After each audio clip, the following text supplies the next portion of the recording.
So I've worked on quite a few projects with Ian that have involved a pre and a during and a post phase. And I'm thinking about the sort of shaping of a project. I think this is an area where Ian's contributed a lot and where we've collaborated quite effectively.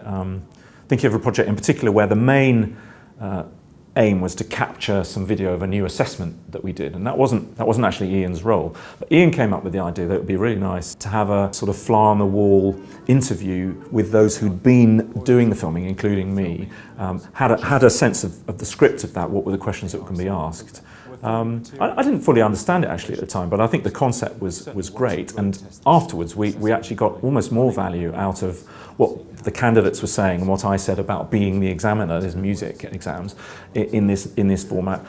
In a sense, what we said after the event was a really helpful summary for everybody of what the exam was about and what it felt like to be doing one. And that was actually Ian's idea. Our idea was some iterative film of that type of exam, so we could demonstrate it. And that had its value.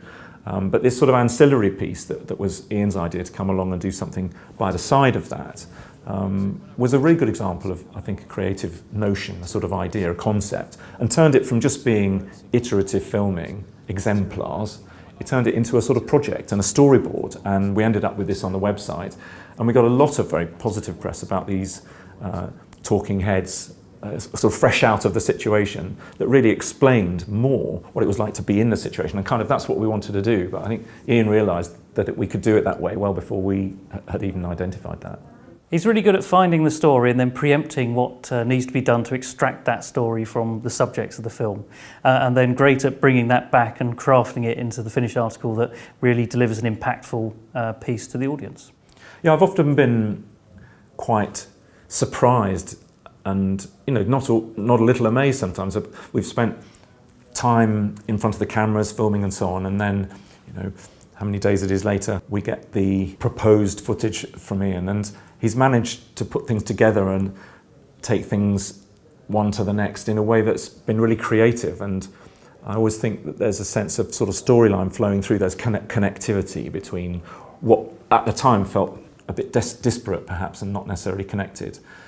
So I'd say that Ian's got a real talent for seeing the narrative or seeing the connection between what might feel like episodic aspects of what one's trying to put across. He's really good at making people feel at ease when he interviews them, and that's whoever they are. He interviews people at every level, executives, people in the street, you know, the customer, all sorts, and he's great at getting the best out of them by, you know, making them at ease in front of the camera.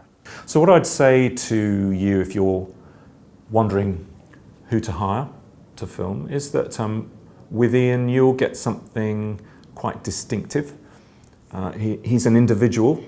You're not dealing with a faceless company of any sort. This is somebody who's going to help you, who's going to tune into your particular wavelength and dial into your specific requirements. And by doing that, will enable you to find what you want. And I think that's a huge strength of his. There won't be any sense of sort of imposition upon you of a kind of set of values that you don't necessarily have first up. This is somebody who will work with you, for you. And I think that's hugely valuable.